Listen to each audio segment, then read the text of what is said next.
Periódico Victoria, el poder de la palabra.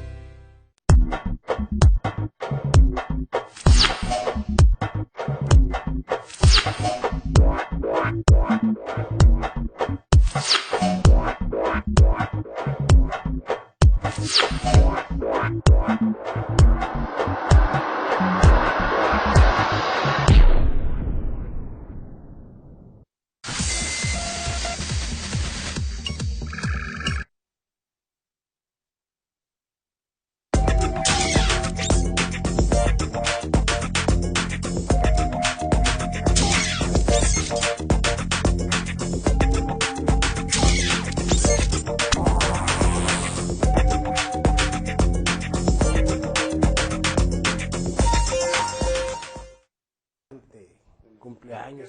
Buenos días, es un placer saludarles y compartir con ustedes este espacio. A nombre de Jorge Mojica Vargas, les agradezco que nos hagan el favor de su compañía y le doy la bienvenida a dos de los columnistas que ustedes conocen, que ustedes leen en las páginas de Victoria de Durango. Jesús Nevares Pereda. Buenos días, gracias Mariano por la invitación. Víctor Hernández Guerrero. Buen día. Muy buen día. Esta es página de análisis y aquí retomamos algunos de los asuntos que en las páginas impresas del periódico se han manejado y algunos que quizás se estarán manejando en los siguientes días. Un tema obligado para quienes nos dedicamos a los medios de comunicación es hacer alguna reflexión.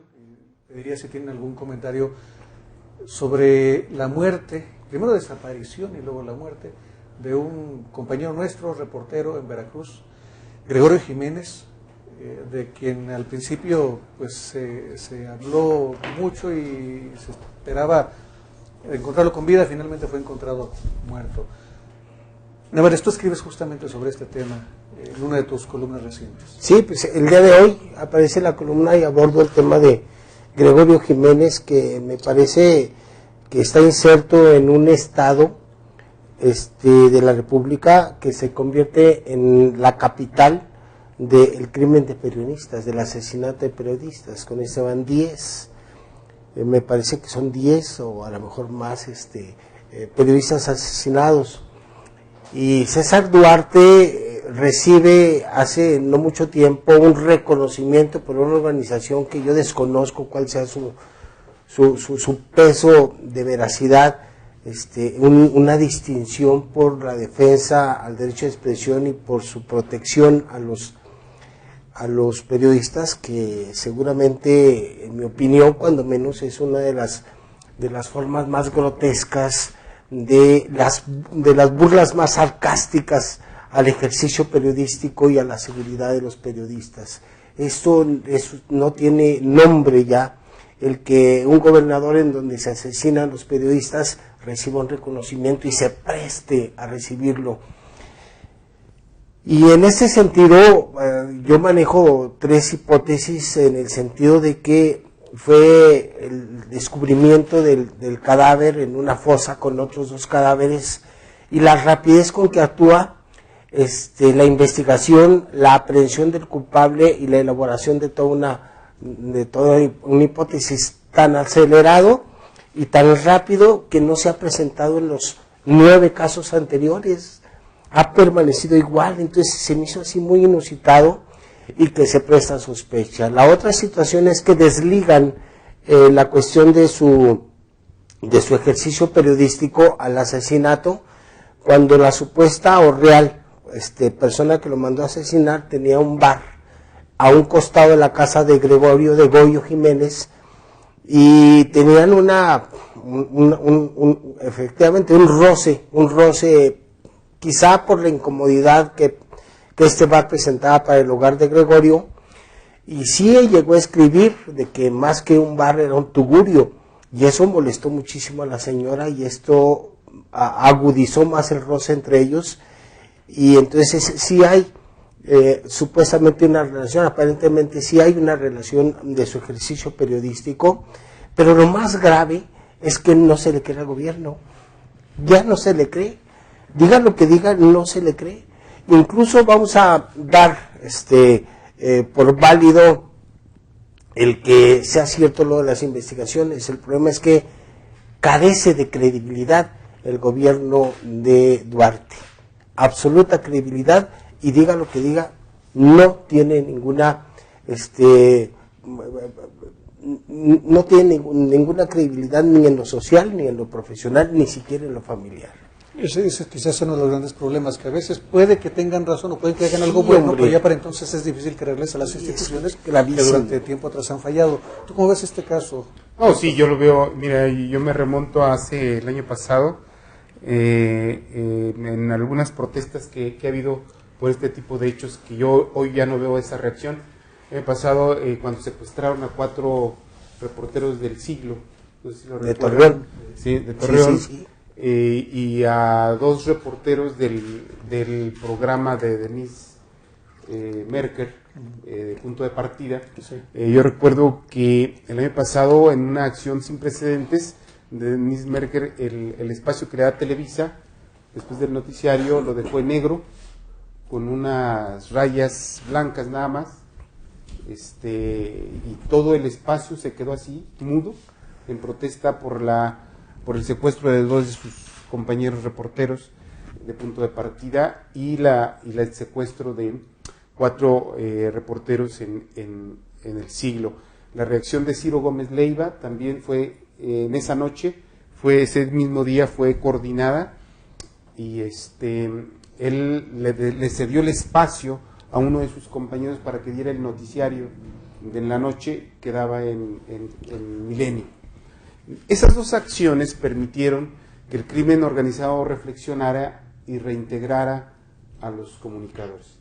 Yo creo que hoy, con el caso Veracruz, tiene que haber acciones coordinadas de los medios con presencia nacional semejantes, porque son 10 reporteros y 10 compañeros comunicadores en Veracruz, pero si hacemos el recuento de lo que hubo en el sexenio de Felipe Calderón y lo que va en el sexenio de Enrique Peña Nieto, yo creo que convierten a México en el primer país más inseguro para el ejercicio periodístico en el mundo.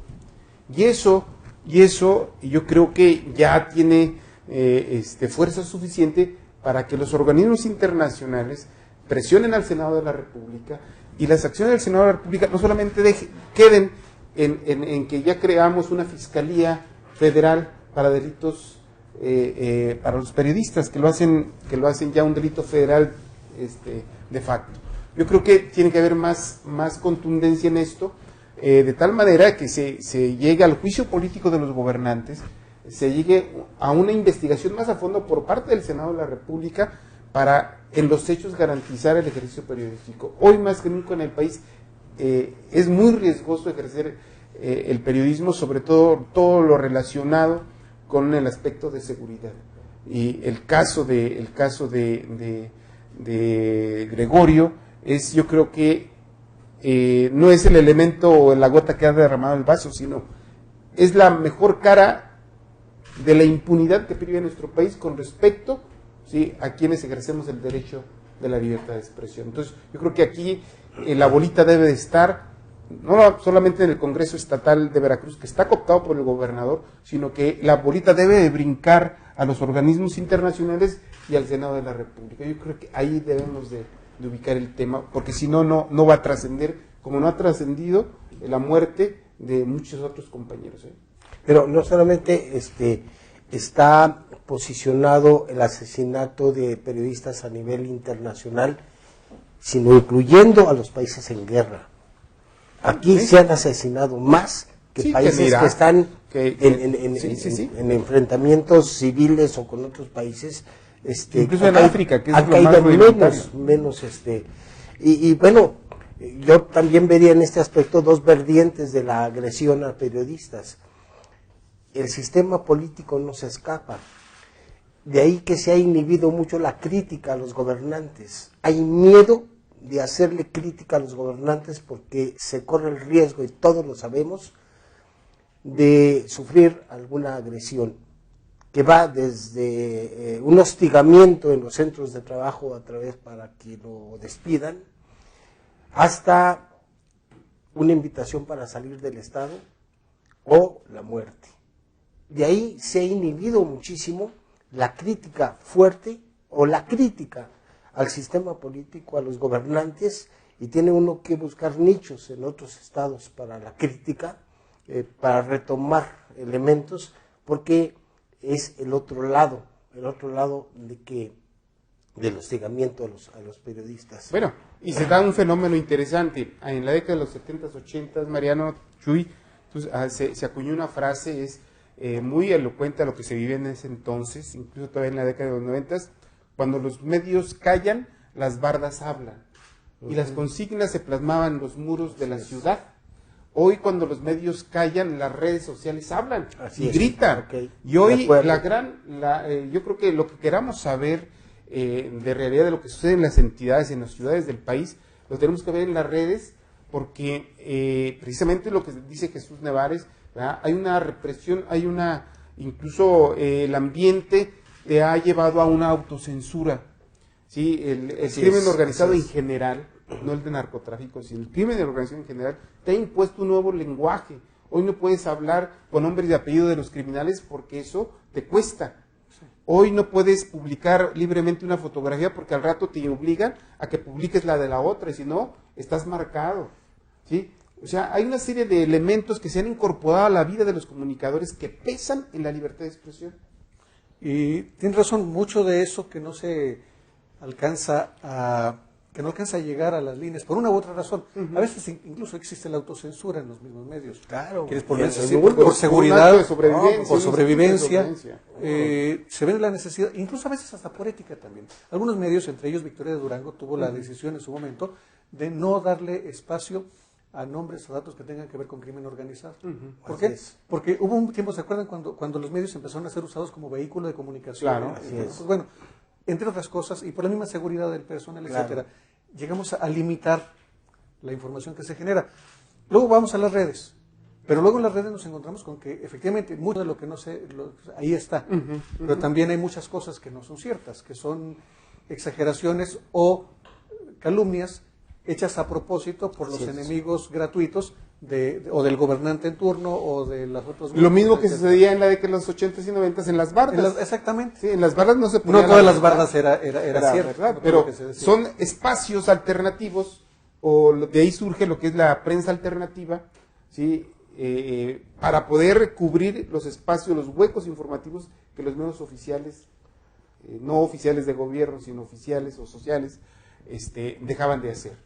Por miedo. Déjenme les pregunto, algo ya muy local en Durango, en este asunto del ejercicio de la libertad de prensa. Hay en la congeladora del Congreso, creo yo, un par de iniciativas que fueron presentadas con la intención de facilitar, mejorar o propiciar algún tipo de facilidades a los comunicadores para el ejercicio de su profesión. Una se presentó en la legislatura anterior, otra me parece que en la actual, no recuerdo bien los momentos, pero están guardadas. ¿Hace falta legislación o simplemente hace falta que se cumpla lo que ya existe? Bueno, yo creo que desde hace aproximadamente 10 años, cuando y estoy hablando en el sexenio de Ángel Sergio Guerrero Mier, cuando empezaron a llegar las iniciativas para transparentar el ejercicio de los legisladores locales y empezó a hablarse de transparencia. Uno de mis reclamos cuando se abrió la consulta era, hoy no podemos estar hablando de una ley de transparencia cuando existen todavía, ¿sí?, las sesiones secretas, porque es un contrasentido. Yo decía, en el momento en que se apruebe esta ley de transparencia, debe de ponerse a revisión la ley orgánica del Congreso del Estado para que se desaparezca la figura de sesiones secretas. Porque en las sesiones secretas se atenta contra el famoso derecho a saber. Exactamente. ¿Sí? Que es un derecho ya hoy de rango constitucional, en donde el ciudadano tiene derecho a enterarse de lo que hacen sus representados o todo aquel funcionario o político que se mantiene de los recursos públicos, de nuestros impuestos. Yo tengo que saber, tengo el derecho a saber qué hacen con nuestros recursos, cómo se utilizan. Bueno, yo siento que ha sido un tema que mañosamente en el Congreso del Estado lo han estado posponiendo o lo han estado ocultando. Yo estoy hablando desde del sexenio de Ángel Sergio Guerrero Mier, que se empezó a abordar el tema de la transparencia, ¿sí? Y aparecía por ahí el Instituto Federal de Acceso a la Información, en aquel entonces, por iniciativa de columnistas de impacto nacional como Carlos Ramírez, como Miguel Ángel Granado Chapa, que empujaron fuerte en el tiempo de Felipe Calderón para que esto se abriera. Pero yo siento que queda ahí todavía una asignatura pendiente en el Congreso. ¿Qué es eso? La cuestión de la transparencia. Ahora, en la cuestión de la transparencia debe y está incluida la seguridad de quien la solicite y de quien la ejerza.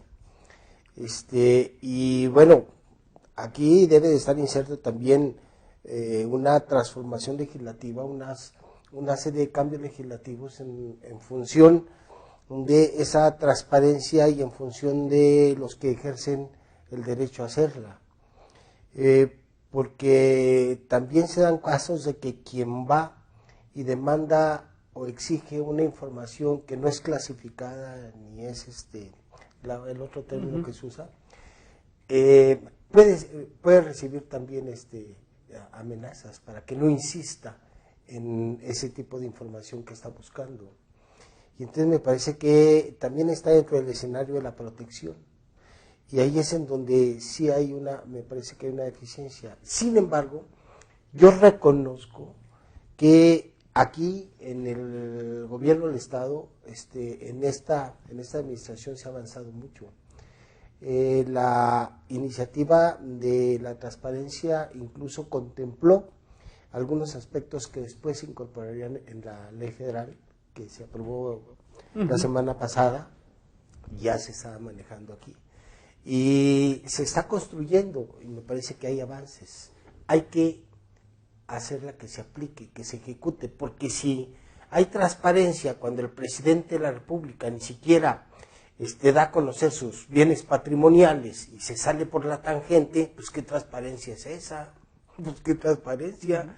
Hay que recordar que Peña Nieto no informó de sus bienes patrimoniales. Es una mención general de todo, eso no es transparencia. Sí, pero además, yéndonos al tema que tú señalabas, Mariano, yo creo que si queremos hablar de transparencia y del derecho a saber, yo creo que se contrapone todavía el que haya sesiones secretas de los legisladores. Claro, pues nada más no quieren que alguien se entere de algo, no, es que nos vamos a sesión secreta. Transparencia en secreto.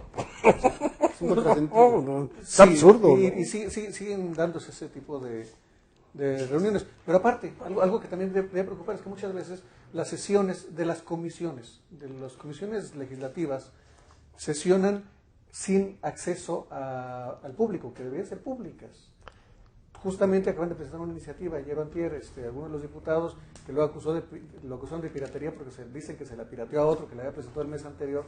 El caso es que una de las propuestas que apenas están considerando es esa, de que, bueno, las sesiones de las comisiones también sean públicas, para que cualquiera, trabajador de los medios de comunicación o un ciudadano en cualquier función pueda estar presente en esa reunión de comisión, ver, escuchar qué dicen, qué defienden, quién vota a favor, quién vota en contra. ¿Cómo fundamentan?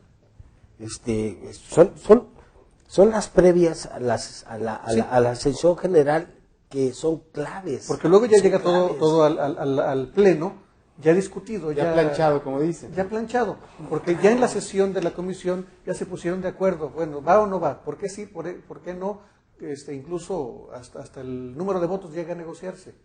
A veces te dicen, oye, pero por mayoría así medio cortita o nos vamos con toda, bueno, sí, pero no, bueno, déjame que yo vote en contra. Mira, en las sesiones secretas se toca un tema, hay diputados que votan en contra y en la sesión general votan a favor. Porque en ese transcurso platicaron mucho con él, lo cabildearon y yo no sé cuántas cosas le harían que le gusta hubo que le hagan, como una lana, y inexplicablemente cambian toda su argumentación que tuvieron originalmente y complacidísimos y con gran algarabía aprueban lo que anteriormente hubo el caso antes habían el caso condenado. reciente cuando propusieron aquella reforma a la ley de protección animal y que uno de los diputados si hubiera votado en contra simplemente no pasa al pleno,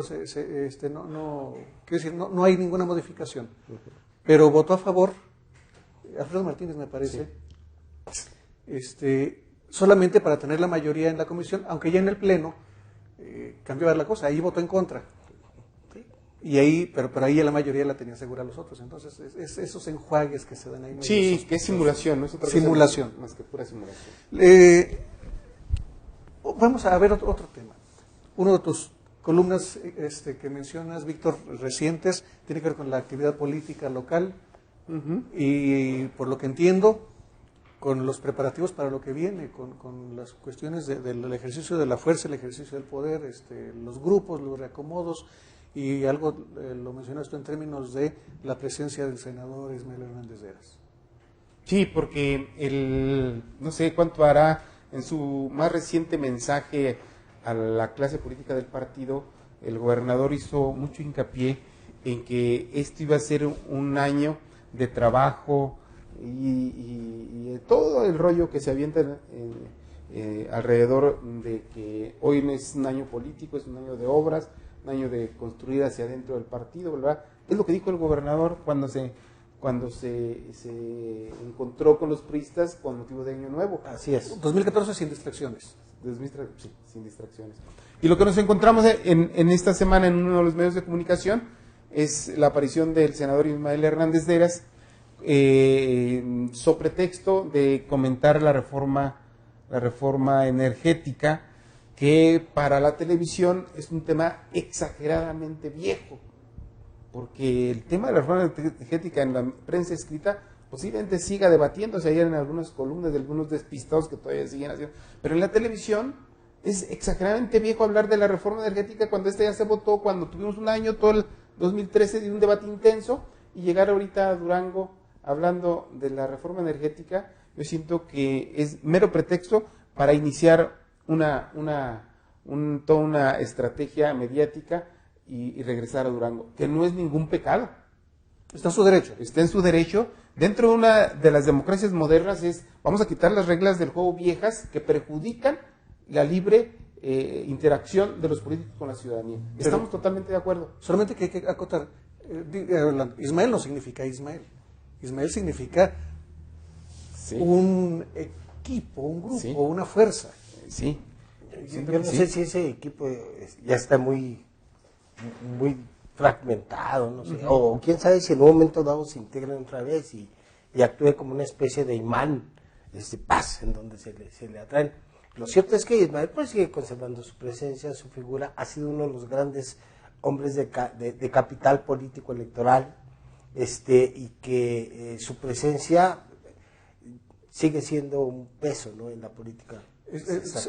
Corríjanme si estoy mal, él es pues no sé si usar la palabra líder o el autor, el iniciador de aquel proyecto de 18 años. Sí, ahorita 24 años. Sí. ¿Se habrá borrado el proyecto? ¿Estará acabado? No, y tan así que, ayer, es que es interesante esto que no debe de asustar a nadie. Mira, ayer se terminó, el gobernador inauguró la avenida Felipe Pescador, un proyecto de infraestructura de comunicación en el centro de la ciudad extremadamente importante. Bueno, ese proyecto fue diseñado al inicio del sexenio de Ismael Hernández Heras. Yo asistí a un desayuno con Víctor Sánchez en donde nos platicaba como así algo etéreo, algo utópico, el que pudiéramos tener áreas de comunicación rápidas, modernas, en el norte de la ciudad. Solamente ustedes se acuerdan que en esa época, en esos días, habían contratado a Lerner, el exalcalde de Curitiba, que les hizo también un proyecto. En ese proyecto de Lerner se incluía lo que estaban haciendo ahorita con las alamedas, el Felipe Pescador, la conexión total hasta Armando del Castillo, etcétera. Era parte de eso, tiene razón. Es para esto. Entonces, gracias a esos proyectos de gran visión, de largo plazo, es como la ciudad de Durango se ha transformado. Por eso no es difícil que cuando aparezca Ismael, digamos que Ismael aparece nada más porque se le ocurrió. ¿Sí? Aquí lo interesante es, y yo lo señalaba en la columna, es vamos a observarlo, a ver qué propuesta trae, porque está apareciendo en un año que no es político, ¿sí? Pero su simple aparición es noticia, porque es un hombre, es un animal político por naturaleza, Ismael, ¿sí? O sea, no podemos creerle que salió para lo de la reforma energética y para hablar de su familia. No, trae algo que yo creo que a los que seguimos el día a día de la política nos interesa, para empezar a armar el rompecabezas de cómo pudiera comportarse la clase política del PRI de cara a las elecciones federales, ¿no? Eso es lo interesante, no sé. Y, No, bueno, y es que retomando este proyecto a largo plazo, nosotros, cuando menos yo siempre había criticado las ocurrencias sexenales.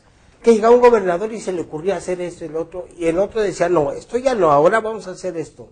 Un proyecto de largo plazo le da mucho más solidez a al desarrollo de una entidad. El gobernador del estado, Jorge Herrera Caldera, retomó mucho en su campaña electoral la continuidad, porque sabía que eso es lo que le da más certidumbre y más seguridad. Y entonces no es ningún pecado el que se continúe este proyecto, a la contra me parece que es una cualidad.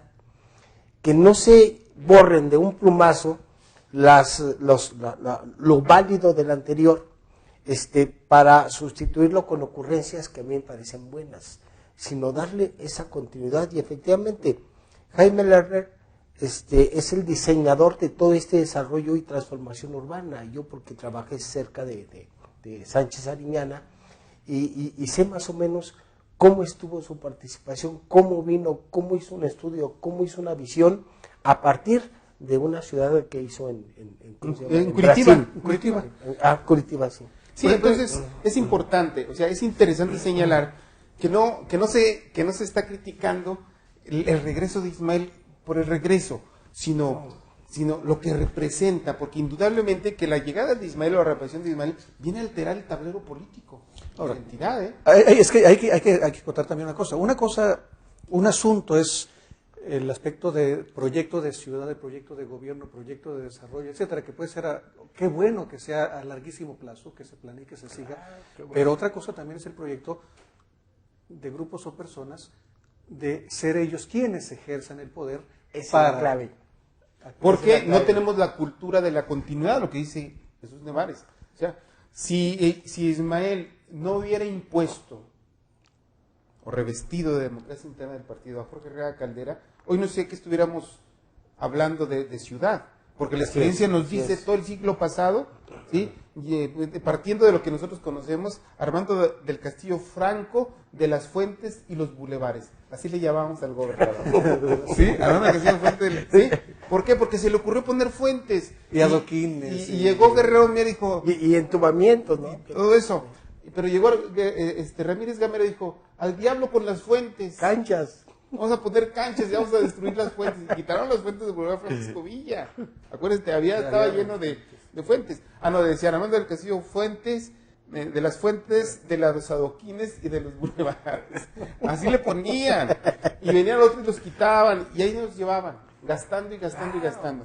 Hoy, por primera vez en 12 años, o vamos a cumplir 12 años, de trabajo continuo en obra, en visión. Entonces, lo importante es que mientras... Proyectos coincidentes. No, hombre, o sea, todo lo que es hoy lo que estamos disfrutando del Durango moderno, se diseñó con Víctor Sánchez, ¿sí? Y se continuó con Jorge Herrera Caldera. El centro histórico se inició con Ismael y se continuó con Jorge Herrera Caldera. Y yo creo que si Esteban es el ungido, ¿sí? Desde ahora... Se va a continuar la misma tarea. Sí, yo siento que eso puede ser. Esa es la propuesta de continuación. Porque el problema en Durango, como en el país, no es de cultura de seguimiento. Así cada gobierno trae un proyecto de 25 años.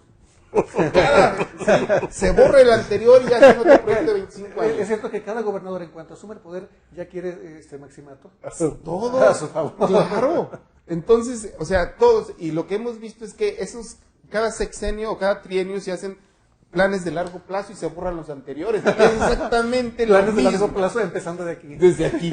Todos. Entonces, yo digo que mientras no exista seriedad en los políticos, ¿sí? Pues este es el mal menor. El que un grupito, ¿verdad? Le siga en el gobierno para eso. Bueno, que tendrían derecho en forma. O sea, claro, un grupo como un partido tiene el derecho a tratar de perpetuarse o de... Porque es la naturaleza de los grupos dentro de los partidos. Y de protegerse, de cuidarse, de ayudarse, de repartirse. Sí.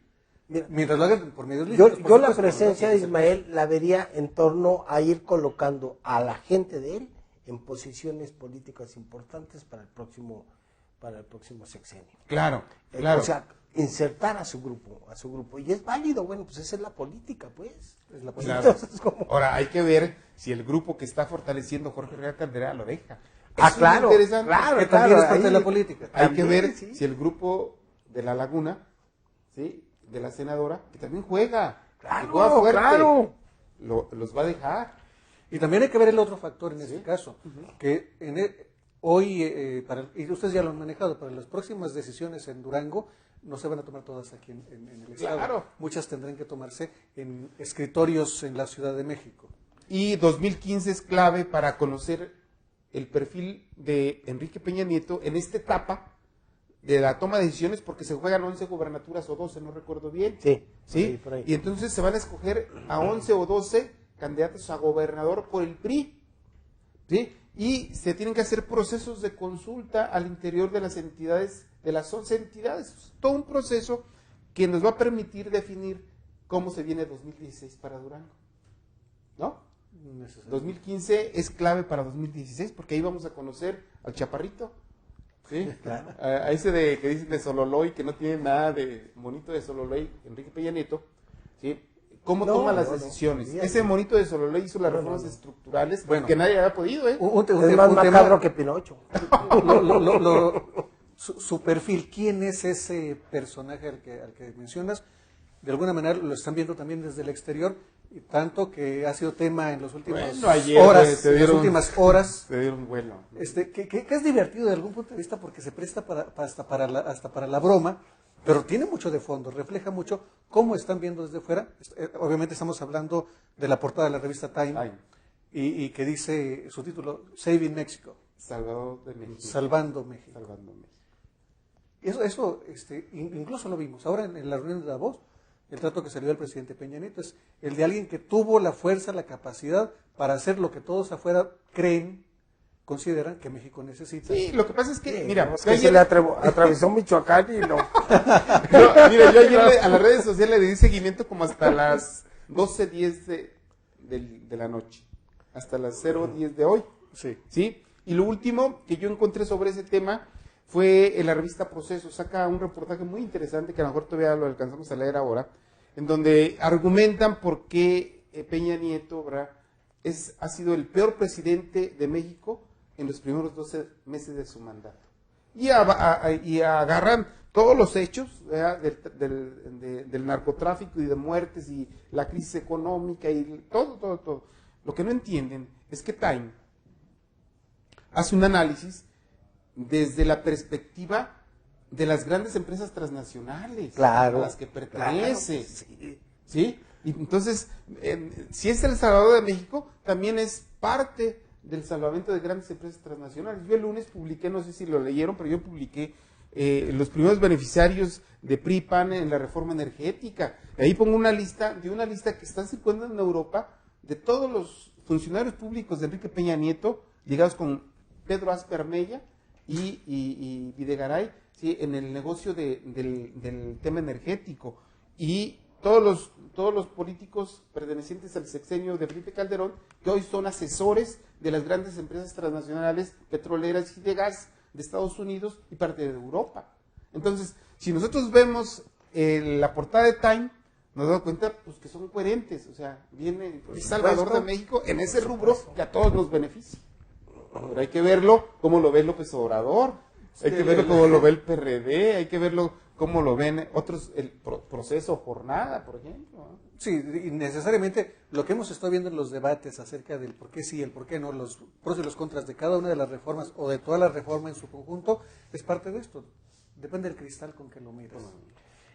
Finalmente, me parece que las reformas de Peña Nieto están en la expectativa de saber si son lo que él dice que van a hacer o si son lo que los opositores dicen que va a ocurrir. Y esto son dos hipótesis que forman parte del gran debate nacional. En esas dos hipótesis les estamos el sándwich. El ciudadano común, ¿no? El ciudadano común, no sabemos qué es lo que vaya a pasar. Eso nos mete en una situación de incertidumbre. Los que sí están segurísimos de lo que va a pasar son los que han hecho de las reformas una fiesta. que son los grandes empresarios extranjeros, de las transnacionales. Ellos están al borde del infarto de la emoción.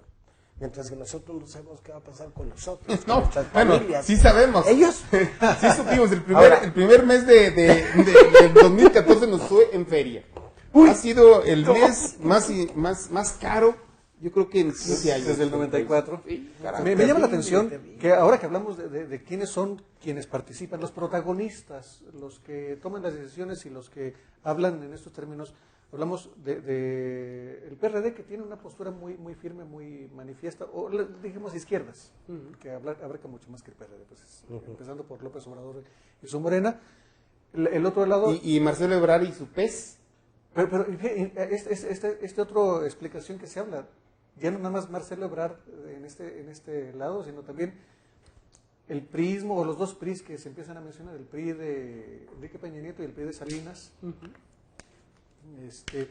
Y el único que se queda un poquito en que dicen, ¿dónde quedó el PAN? Ese es otro de los temas que habíamos comentado. Sí. ¿Y dónde está el PAN? A ver, Jesús, ¿dónde lo encuentras? el PAN está sumido hasta el cuello en el lodo. Y en la medida en que hay una confrontación terrible entre los grupos por el poder, Y la hay. es en la medida en que está dejando de hacer acercamientos sociales, propuestas populares y un proyecto que nunca lo han tenido los partidos, un proyecto de nación más integral.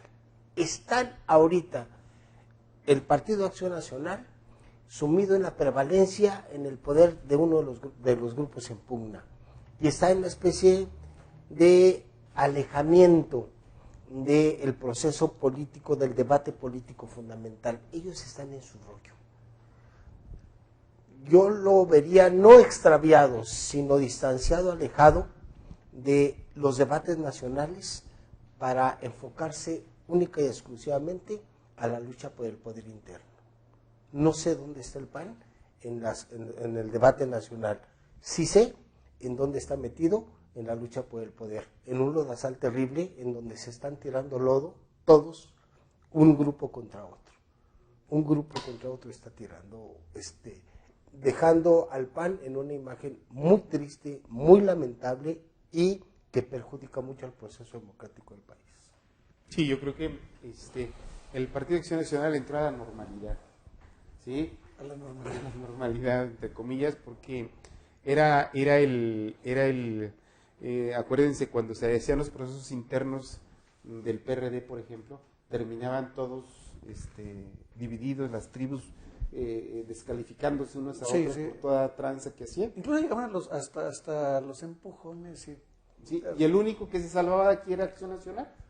que siempre terminaban en orden. En orden el asunto. Y, Alineados. y tuvo situaciones Todavía en el difíciles. PRI había gritos y sombrerazos. No, pero- vayamos al PRI. Grupos En el PRI, fuertes que se le llegaron a salir, un señor Madero de Sí, Coahuila, sí, sí. En una crisis ahí, el pero, famoso foro democrático. que pero sale. prevalecía la unidad interna en lo fundamental y en lo mayoritario. Porque esa es la todavía verdad. prevalecía esa generación de los años 50, 60 que habían contribuido a la edificación de ese partido de derecha. ¿Sí?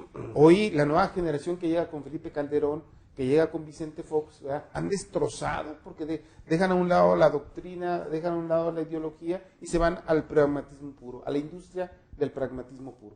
Y es ahí donde chocan. Ahí es donde chocan y yo creo que hoy están inmersos en esa disputa del poder por el poder. Lo que observamos desde hace mucho tiempo en la izquierda, donde todos quieren ver a la izquierda o a la dirigencia nacional como un botín, ¿sí? Para su beneficio de grupo o personal. A eso está reducido hoy la derecha en el país. Mientras que el Partido de Revolución Institucional, retomando las viejas reglas, porque no es un partido moderno, el PRI, ¿sí? Toma las viejas reglas, las reinventa para que queden igualitas, ¿sí? ¿Sí? Y hoy hay un nuevo líder nacional que se dice Enrique Peña Nieto, que ya les dijo el futuro que les espera a todos aquellos que sean malcriados. ¿Sí? Claro. Tenemos ahí a Granier, ¿sí? Tenemos al exgobernador de Coahuila, que ahí lo trae, pero sin ningún efecto. Y Tenemos ya a él va el Bester. O sea, ese chaparrito del Estado de México, ¿sí? No sé a quién se parezca, pero Pero hay una cosa que tiene que alinear. hay que A considerar. Pinochet. En el a Carlos PRI, Salinas. en el PRI sí han tenido la práctica que lo llevan a experiencia de entrenar a sus cuadros nuevos a ser disciplinados, a que acepten comer lo que les sirvan sin hacer gestos y no son sapos. ¿Estamos de acuerdo? Y acuerdo. lo practican, entonces no hay problema. Ellos saben seguir liderazgos, hay decisiones, hay broncas, todo eso, pero ya tienen Claro, práctica, ya hay tienen rabietas, ya hay tienen todo. más experiencia en esa actividad, la de comerse lo que les sirvan y no hacer gestos. Sí, yo creo que 2016 en Durango lo vamos a observar de nueva cuenta. Vamos a ver si realmente la disciplina en Durango se ejerce así de ese tamaño como se ejerce en otras entidades del país. O hay desbordamiento. O hay desbordamiento, porque... Pero ya saben a lo que le tiran, también tienen experiencia de cómo les va al que se sale del huacal. Y ya lo saben. Incluso muchos de los que se han salido del huacal han tardado muy poco en querer regresar. Claro, ahí está. Ahora mira, en la política también hay unas osadías terribles, ¿sí? Hay gentes que se salen del huacal para poder imponerse. No siempre es una situación así, es parte del juego político interno del PRI, esa osadía que se tiene. Ismael ha sido muy osado. Ismael en un momento dado se enfrentó al poder gubernamental y estuvo disputándole. Yo porque trabajé ahí en la presidencia municipal y me daba cuenta de las pugnas terribles que había entre el gobernador Guerrero Mier e Ismael. Esa osadía también los ha logrado posicionar y los ha acercado y les ha hecho que obtengan el poder. Pero es una osadía que tiene también un límite. Tiene límites. Ya cuando ven la señal clara, hay repliegues también. Y una vez que uno de los dos que se llegan a enfrentar se impone, el otro se disciplina. Sí, pero hay que tomar más en cuenta que la actuación de Ismael será en la curva de caída, de bajada del poder presidencial priista. ¿Sí? Es 2004, no existe una cabeza nacional, ¿sí? Guerrero Mier lo sorprende el poder absoluto en favor de él, no lo sabe administrar, y Ismael se impone y lo arrebata, ¿sí? Porque es un gesto de osadías. Claro, le arrebata y se impone él como candidato, Ismael. Sí. Hoy es bien diferente. Sí, claro. Hoy regresa, la circunstancia regresa el líder nacional, que es el presidente del jefe político nacional, y empieza a poner sus reglas. Vamos a ver, y está en un proceso de estar recuperando el poder que se apropiaron los gobernadores. La fragmentación esa que hubo. ¿Sí? Y lo empieza, los feudos. desde la reforma estatutaria, que lo hace como líder del partido ya por estatutos, que es las reformas que hicieron hace 2 años en Querétaro, ¿sí? De cara también a las reformas estatutarias para poder impulsar la reforma energética, porque iba en contra de los estatutos. Todos esos elementos le regresan a una sola persona el poder del partido y el poder de la nación. En este marco se da también que la salida de Aispuro del PRI se da precisamente cuando no hay ese liderazgo nacional. Si lo hubiera habido, otro gallo nos cantaba. Claro, y hoy por eso vemos que allá en el DF Aispuro es más priista que los priistas, y cuando llega a Durango es más panista que Víctor Hugo Castañeda, ¿no? Pues estamos llegando al final de este espacio. Me gustaría, si tienen alguna conclusión, algo que quieran agregar a esto que hemos platicado en este. Mira, yo en la política local me parece que estamos en un momento interesantísimo para seguirla, porque si bien están ya emergiendo las burbujas de los protagonistas con poder político y con poder mediático, hay que seguirle los pasos porque sigue todavía una serie de situaciones que hay que observar. Primero, si se mantiene esa disciplina, que me parece muy interesante lo que plantea Víctor, y segundo, ¿dónde se pueden dar las condiciones de las alianzas entre los grupos que están surgiendo, que también va a ser un fenómeno muy interesante? Sí, yo creo que a nivel nacional va a ser interesante en los próximos días, cuando Gustavo Madero pida permiso y llegue por primera Cecilia Romero, por primera vez una mujer a dirigir el partido, a lo mejor por 2 o 3 meses, pero va a ser historia, una mujer en el PAN dirigiendo el partido, Cecilia Romero, y bueno, el proceso que se vaya a seguir, porque también reaparece Felipe Calderón, pero también reaparece Vicente Fox, a una reunión que van a tener próximamente. Entonces, los dos grandes liderazgos más recientes del PAN a nivel nacional, los dos expresidentes, en una confrontación interesante. Vamos a ver de qué botas salen más correas. Y ya vimos que algunos actores importantes como Josefina... ¿De qué parcela sale más marihuana? Josefina, Ernesto Cordero y Juan Manuel Oliva, armando su propio TUCOM. Sí, que no, para mí no les llega ni al 30% de lo que hoy ya tiene Todos Unidos arreglado con Madero. Sí, los juntos no dan el 30% de la dirigencia, ¿eh? ¿Por qué? Porque dejaron a Madero suelto mucho tiempo y él... Y fue más hábil. Fue más hábil. Entonces, ese es un elemento. El otro elemento es la fiesta que ofrece Ismael, que va a seguir presente. Él dijo allá en Canal 12, les tengo una sorpresa. Ojalá no sea que Gabriela López de Hernández sea candidata a diputada federal el próximo año. Cuarto distrito. ¿Y por qué no gobernadora, candidata a la... Bueno, es que primero tiene que tener algún antecedente, ¿no? ¿Ah, sí? Yo digo, Una diputación federal. una diputación federal, por ejemplo. Cuarto distrito yo creo que no sería nada, ¿no? Yo voté por ella. Ahí está el primero. Amigos, muchísimas gracias. Es un verdadero placer compartir esta mesa con columnistas que ustedes leen en periódico Victoria de Durango. Les invitamos para que esta conversación la puedan seguir. Estará en nuestro sitio web disponible para quienes quieran volverla a escuchar y a ver. Y podrán leer también lo que nuestros columnistas aportan todos los días en las páginas editoriales de Victoria de Durango. A nombre de Jorge Mojica Vargas, gracias por su atención. Que tengan un excelente día. Esta fue una producción de Victoria Editores SADCB. Para mayor información, visita nuestro sitio web www.periodicovictoria.com.mx o consulta nuestra edición impresa.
No esperes por siglos. Antes de que salga el sol, cada mañana el periódico Victoria de Durango está en tu puerta. Suscríbete ya al 817-0330 o visita www.periodicovictoria.mx.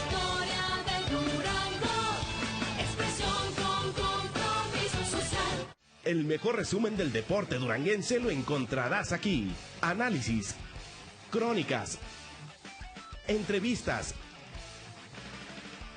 y mucho más en Pasión en Directo. Lunes a las 6 de la tarde en Victoria TV, patrocinado por Serrano Sport.